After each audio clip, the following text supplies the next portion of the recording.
कराची की सर्दी कभी ज्यादा नहीं होती, ना बर्फ गिरती है ना सांस जमती है।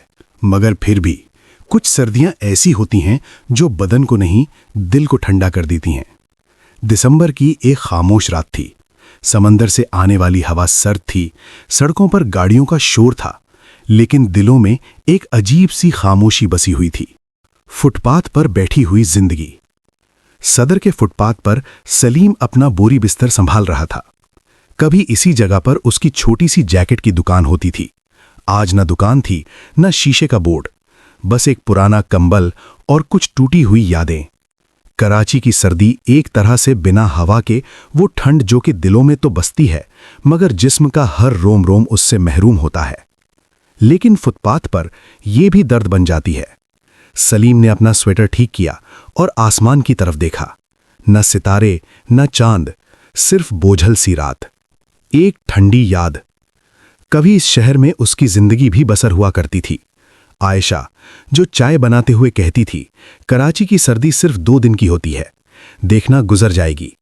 मगर उसने नहीं जाना था कि कुछ सर्दियां कभी नहीं गुजरती।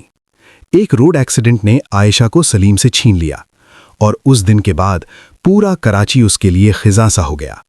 समंदर के बीच जिंदगी की वीरानी लिए बैठा सलीम। क्लिफ्टन के बीच पर रात और गहरी हो चुकी थी। समंदर शोर कर रहा था, जैसे अपना सारा दर्द बोल देना चाहता हो। सलीम किनारे पर बैठकर रेत में उंगलियों आयशा के नाम तहरीर कर रहा था। कराची का समंदर दिन में मुस्कुराता है, रात में रोता है, और आज सलीम भी वही कर रहा था। लाल सिग्नल पर रुकी हुई कहानी। रात के वक्त एक सिग्नल पर गाड़ियां रुकी हुई थीं। एक छोटा सा बच्चा गाड़ियों के बीच फूल बेच रहा था।